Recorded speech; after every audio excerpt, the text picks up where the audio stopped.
everyone, welcome to Concerning the Community. I am sitting here this morning with Captain Dean Rondeau of the Wolfboro Police Department. There has been, as I'm sure you're aware, throughout the state, and I would say even probably throughout the country, a huge concerted effort in the awareness and the war on drugs, and certainly specifically with heroin use. And so I wanted to take some time, and we'll probably do this in multiple pieces and programs, to just bring some education and some awareness, especially in relation to the town of Wolfboro. But more importantly, I think it's important to address the fact that, you know, there is a bigger issue going on here, like I said, across the country.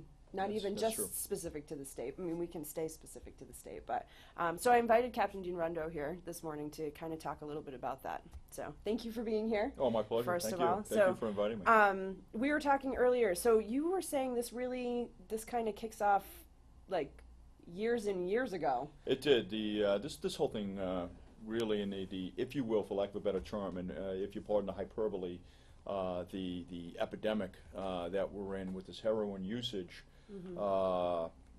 And drug usage on the periphery really got started, oh gosh, almost maybe 15 years ago. The wheels were set in motion for this.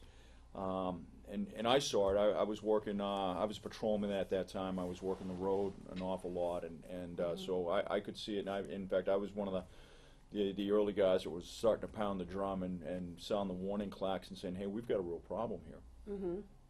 Interesting. So, well, and then, but you said that it goes back even farther than that, really. It does. I mean, if you really, I mean, it's been creeping up in the last 15 years. It's been creeping up, and so let's talk about that real, the real broad picture here, the broad brush, globally, if you will, for lack of a better term. And some of your viewers won't recognize this, but some will, and so we go back to the early 70s. And for those of us that were in law enforcement then, and I was a young boy at that time growing up in Cambridge, Massachusetts, but I remember it all too well.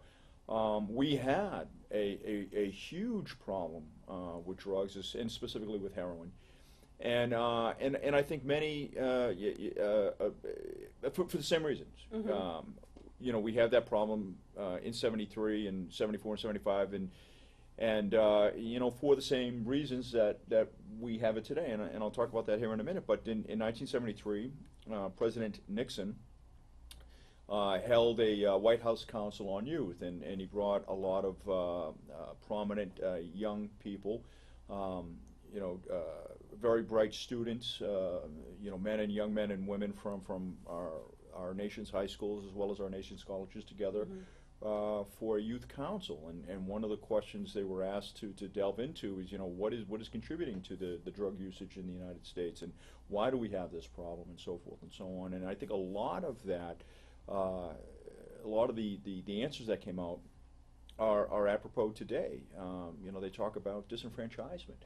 They talk about racism. They talk about lack of job prospects for young graduates, both at the high school level and at the college level. They talk about socioeconomic factors that appear overwhelming or so daunting that they drive our young people away from continuing education or from any real serious employment opportunities. So there's a number of issues. Of course, war. At that time in 1973, the Vietnam War was still raging and had been raging for almost 10 years prior to that. We were coming off of now almost 15 years of warfare. A lot of which happened as a result of the September 11th attack. So a lot of the same societal ills, if you will, that were prevalent and present in 1973 are still with us today. And these societal ills, we as a society really have to come to terms with, and we have to come to grips with, and we have to start really trying to solve and figure out. So that's part of the problem. That's not the whole problem, and that's not to blame for everything. I feel like we could go for hours trying to figure out where all of that starts from. We could, and the simple way to encapsulate that and to rationalize that or wrestle with it, so to speak, is call it disenfranchisement. We have a large segment of our population that is simply disenfranchised with American society for one reason or another, or multiple reasons. But we do have vast discrepancies in our socioeconomic makeup, which contribute greatly to the drug problem, and they push, these societal ills, and this disenfranchisement pushes many young people into that realm. They're using it, they're turning to it as a mechanism to cope with their problems, their issues, and their fears, their concerns. And of course, once they turn to the harder drugs such as heroin or cocaine or opiates or prescription narcotics or what have you, it's a path that almost invariably leads to self-destruction. Sometimes faster, sometimes slower, but invariably all leads to the same destination, and therein lies part of the problem. The other part of the problem, I think, is really, and I hate to, I'm not trying to beat up, please understand, I'm not trying to beat up on any one particular profession when I say this, but I think part of the problem too comes from the fact that back in the 90s, the early 90s and into early 2000, we were just a society that subscribed to better living through chemistry. And if you had a problem, if you had an injury, if you had something, you could go to your doctor and you could get, Vicodin or Percocets or Oxycontin or what have you to deal with it. And we didn't do a good job as a medical community of really tracking that, and we started to overprescribe, and what we were talking about before is you would go in for a shoulder injury, rotator cuff or knee surgery, what have you, and you're getting a long-term prescription for Oxycontin or a long-term prescription for some other narcotic, and the problem is that is addictive. It's very addictive, and opiates are so addictive. We didn't really do a good job at prescribing this, and in 2004, 2005, again, as a young patrolman or younger patrolman, working the roads and working the streets, I said, geez, I'm not really getting this. I know that opiates are addictive. I know that from my training, my experience, my education. I know that opiates are addictive, and to me, I could see the logic in prescribing an opiate to somebody that was suffering from a terminal illness or an extremely painful disease where there really was no good prognosis, because I think at the end of the day we want to be compassionate, but when you're dealing with a shoulder injury, what you're going to recover from, why do you want to risk addiction? Why do you want to risk going down that road? And I don't think we did a good job managing that, and I think we've learned a lot, and I think the medical community is reeling from several black eyes that it's taken over the years, and they're trying to come to terms with that. But well, do you think it's possibly twofold in that respect? I mean, there's the prescription that is coming to the person, but then I think there's something that comes from the individual, and I think part of it, it's possible to know, I don't know, that you're completely unaware of I think how connected you're getting to a substance, but then there's knowing that it is a substance too, so there's, I think, is it fair to say that's another moving piece of it? That's very fair to say, and I think that's twofold. I think there's some of us out there that really never did pay attention to how addictive this stuff was. They just put all their faith and trust in the medical community, and if my doctor is giving it to me, it can't be bad. And if he's monitoring this, it can't be bad. Well, I agree that what you just said is, that's part of the problem, and I think that there's some people just did not know how addictive, how terribly addictive these drugs are. In fact, in some people, it's just one pill is all it takes, and they are hooked, and they are horribly hooked, and that drug has got them reeled in, and there's no escape. And then there are others that have, just like everything, everybody has their own tolerance. They have somewhat of a resistance for whatever reason. Just the way they're hardwired, they have a little bit better resistance than others. But I think over a period of time, it all equals itself out. And there are those that say, hey, give me everything you can possibly give me. I'm okay with it. And I think there are some that make that conscious decision, as you alluded to.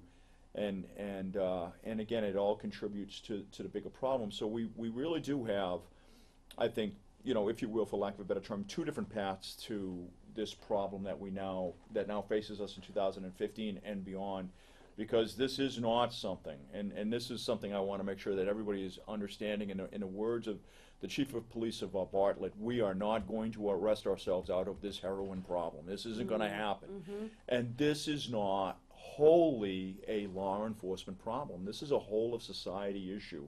This is a whole of society problem. All of society needs to come together to deal with this problem by, with, and through our local, county, state, and national populations. I mean, it really is everybody. And you had mentioned earlier, it was kind of funny when I heard you say that, because it kind of took me back years, because as you know my background, I was heavily involved in the war on drugs in the early 90s. I was in Latin America. I was on active duty. I was a counterintelligence officer serving in Panama at the time. We were heavily involved in the fight on drugs. And so when you said the war on drugs, and I think that therein lied part of the problem, is that in the 70s and going into the 80s, the war on drugs was seen as a law enforcement problem. The war on drugs was seen as a law enforcement effort. It was a government effort, but principally managed or you know, prosecuted, so to speak, by law enforcement. And nobody else had a piece to it. And I think that was really wrong. That was the wrong mentality. That was the wrong thought process. And even law enforcement fell into that trap, so to speak. And by and large, as somebody who has a degree in history, you know, when we look at World War I and World War II, you know, when we fought those wars, that was the whole nation was mobilized to fight that. You know, your parents and your grandparents, if they grew up during those periods, and I'm certainly your grandparents, they had ration cards. You know, sugar was rationed, flour was rationed. The Boy Scouts and the Girl Scouts were gathering the old aluminum and metal and spare parts, and they were taking all that to the collection centers, because they were melting down all that material, and they were used for the war effort. There was the Victory Gardens, and if we go up to the Wright Museum, you'll see a Victory Garden that's maintained by the Wright Museum. So this was a whole of nation effort to prosecute this war. And we forgot that. We forgot that. And so when we look at this heroin problem, and I hear people say, well, what are you doing about it, Dean Rondo? What are you and the Wolfboro Police doing about it? Hey, whoa, stop. This is bigger than the Wolfboro Police Department.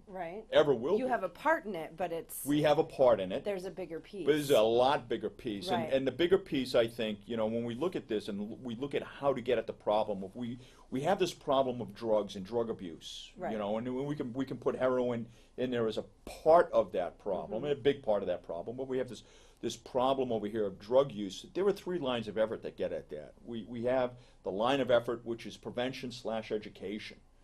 Okay, because we have to stem the tide of addicts. Okay, we have to do that. Which is one of the reasons why we're here.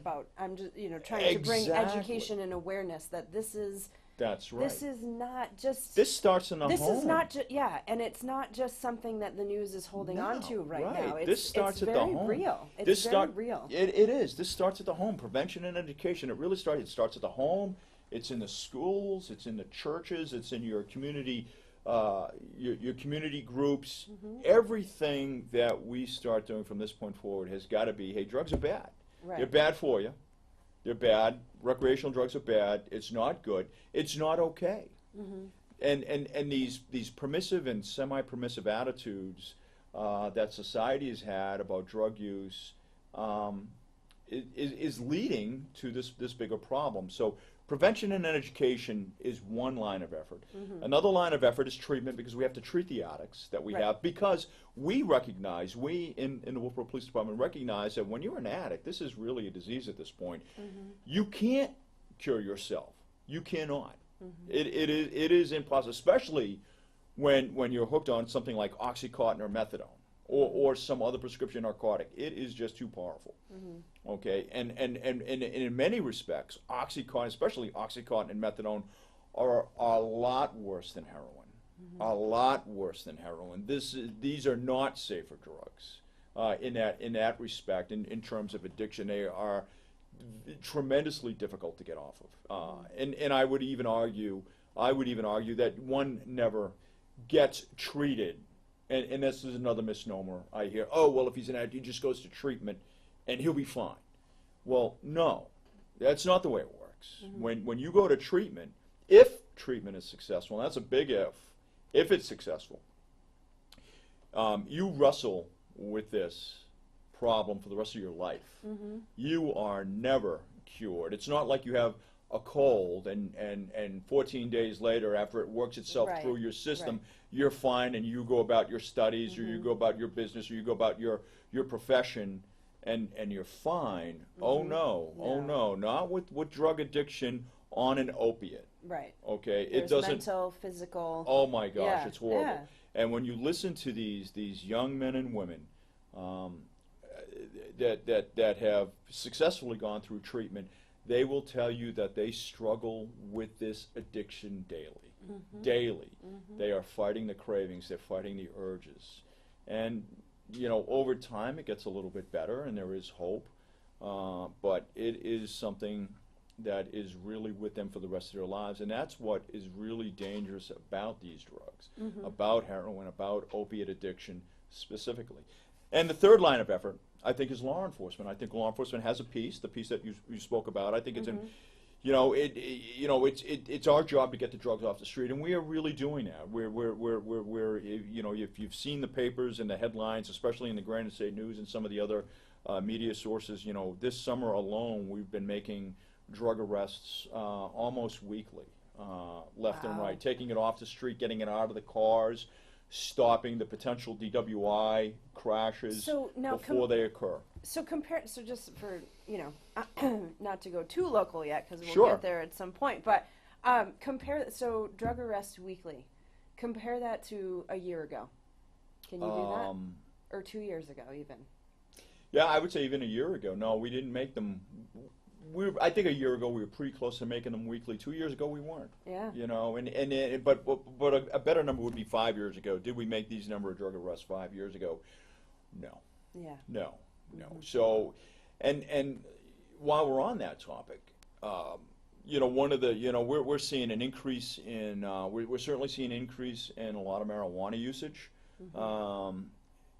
And marijuana has been around for a long time, and we can argue, the pros and cons of marijuana, which I don't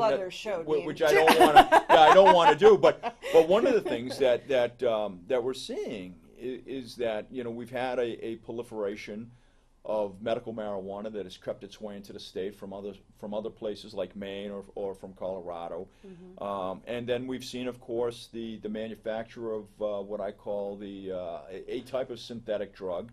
Synthetic in the fact that it's manufactured, and that's butane honey oil, which is extremely potent form of marijuana, up to 20 times more potent, to the point where people are harming themselves because it is so powerful that they pass out or they become so heavily intoxicated and they're not used to it, or the manufacture of this is a very volatile process because you're dealing with a lot of flammables. So, when you're dealing with flammables, you're dealing with explosions. And so these are some of the problems on the ancillary to the manufacture of this type of synthetic THC, or it's really not a synthetic in that sense. It's THC. It's just an exceedingly concentrated form of THC, and it's made with butane. Or some other astringent that is used to strip out the THC from the plant, from the leaf. And the problem is, whether you use butane or using acetone or some other chemical, alcohol, all of that stuff is exceedingly dangerous. And lastly, the one thing I would say is that when you're making this extremely concentrated form of THC, there is no way that you're getting all that adulterant out of it. So whether it's butane or whether it's alcohol or whether it's acetone or some other stringent, you're not getting it all out. You're consuming that. And it's bypassing the body's natural ability to filter out toxins, because what you're doing is you're inhaling it, it's getting into your lungs, getting right into your bloodstream, and now to all your major organs, and not only are you delivering an incredible dosage of THC to all your major organs over here, your heart, your liver, your lungs, your gallbladder, so forth and so on, but you're also delivering butane or acetone or some other chemical. Mm-hmm. Now look, I'm not a doctor. Right. But I'm just spitballing here Mm-hmm. that can't be good for your organs. Mm-hmm. I don't think your organs were ever meant to take a hit like that from butane, a direct hit like that. Mm-hmm. And therein lies the problem. So we don't know the long-term effects, the health effects of these drugs on the human body. We just don't know. This is all brand new stuff, and I'm just thinking that it can't be good. No. It can't be good. No. Well, I think we're seeing that it's not good. No. The rise in deaths from overdose and all that sort of stuff like that, And which then, is probably what has brought it to the, I would say, to the media front in absolutely. many ways. And it's unfortunate that it has taken this long to bring it to the attention. That makes me very sad in a lot of ways. But and the other thing is this, and getting back to what I was saying about we're making a lot of drug arrests, but we're doing it on the roadways. Yeah. And which is also should be very disturbing Mm-hmm. to the average citizen, Mm-hmm. Because these people are transporting it over the roadways, they're using it while behind the wheel of a vehicle, they're smoking it, and they feel as though they're not impaired, but they are. Right. And therein lies a whole nother problem, because Mm-hmm. now they're jeopardizing the rest of society. And we've gone down this road, and we've made drugs very available. Mm-hmm. Whether it's a prescription narcotic or whether it's because of some legislation. Mm-hmm. And I just don't think we have really looked at the long-term second and third order effects of these decisions. They're Right. not good. Mm-hmm. They're not good. And so that's what we're wrestling with. Right. So that's Globally. Globally, I would say. So on a bigger level, therein lies the big picture. Right. So now moving forward, as we talk more, and we're going to have some various people I think come in and sit down and talk with us. We as well. are. And we'll kind of pick apart those pieces and talk about what Wolfboro's doing specifically, we've got because some it's important. You we've got guys are in the middle of getting ready to sort of put a new effort forward, and we are. and We that kind have of some thing. exciting initiatives ongoing. Right. We're approaching this, and I'm not going to get too far into that. We put our heads together. No, we can preview. Pardon? We can do a preview. I still have to brief a lot of this, and I have to get permissions. But we're Right. moving forward, and I think that I'm very excited about some of the new initiatives that we're developing and we're coming up with, and we're working very closely with other police agencies like Laconia, and Officer Eric Adams over there has got a great program going. I think it's the first of the state. I want to give Laconia PD and Officer Eric Adams a real kudo here, because I happen to agree with him that he is spot on how to try to deal with this problem and stem the flow of the addicts that are in the system. So this is really outside the box thinking, and we're doing obviously the traditional law enforcement joint task force type of operations, where we're trying to get at those that are moving these dangerous products over our borders or into our county, or indeed even into our towns. Mm-hmm. So nothing is off the table. Every manner of enforcement tool and capability is being used. Mm-hmm. But we do have some exciting initiatives. So look more to that. And we'll be briefing some of that at the Police Commission meeting coming up on the 20th, which is next Thursday. And that was, and that comes as a direct result of the Wolfboro Police Commission in general, and specifically Ron Goodgame, saying, "Hey, what are you guys doing? Mm-hmm. How are you guys being part of the solution, not part Right. of the problem?" And that was so I want to give Ron Goodgame, Commissioner Goodgame, Chairman, a real round of applause, because I think that he was spot on with that. Hey, what are we doing? Mm-hmm.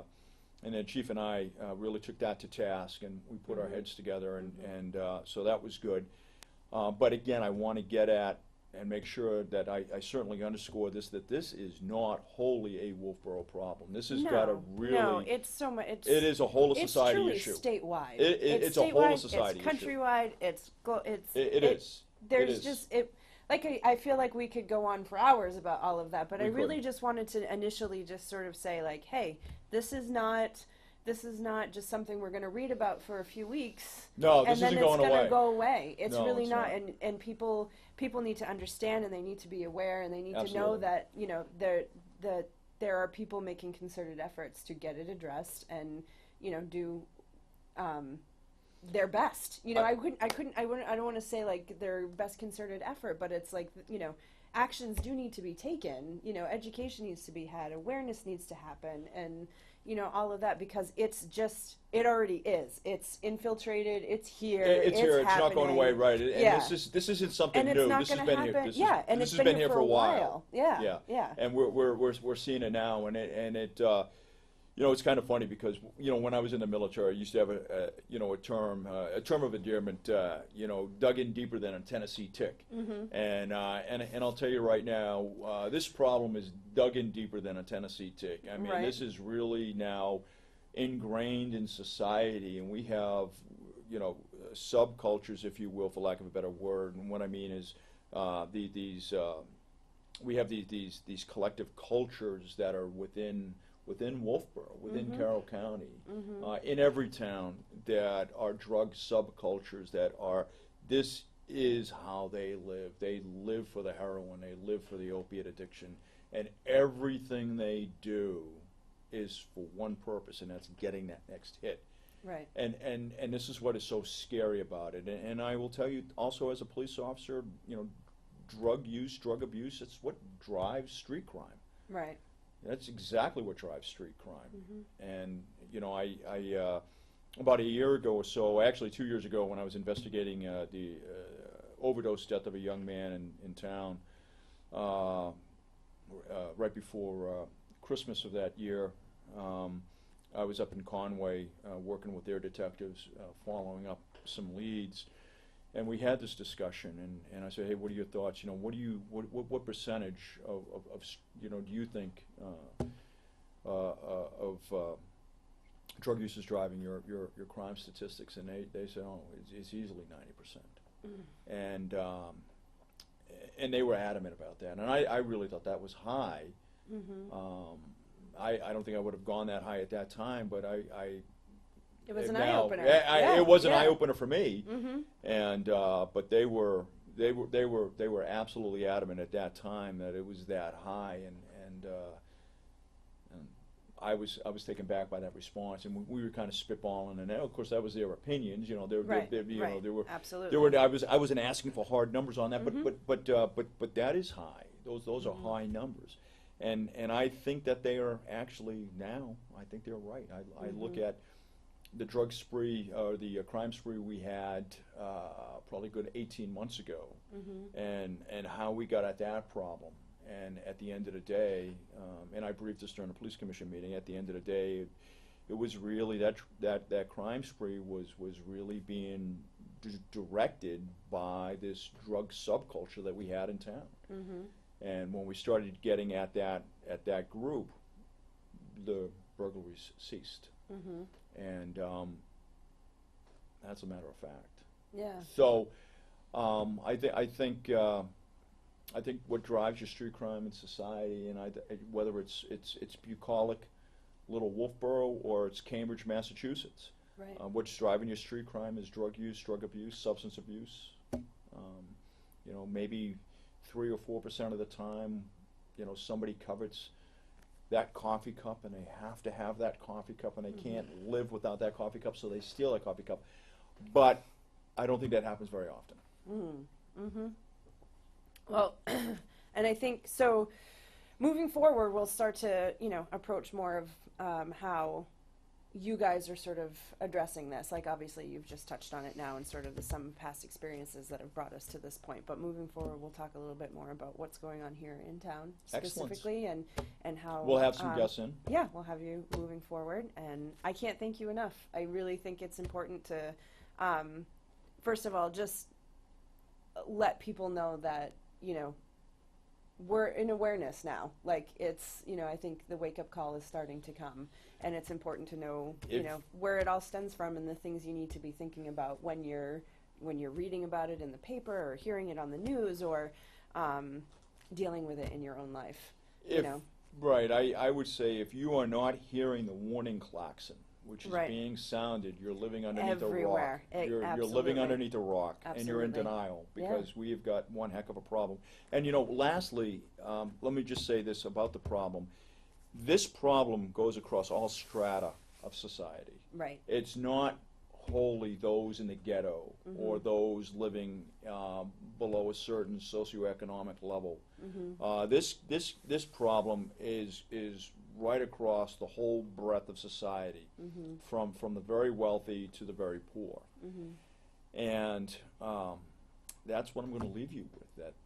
That it is really that ingrained. It may be in a different standpoint or a different at a different socioeconomic level. It may look different, but the problem exists. Right. And that's important to understand. Yeah, I was going to say it's not one specific way that it shows itself up. No. Yeah. Yep, absolutely. Couldn't agree with you more. Well, thank you very much for being here. Oh, my pleasure. And Thank you for inviting me. We'll see you again soon. Thank you. Thank you. Thank you.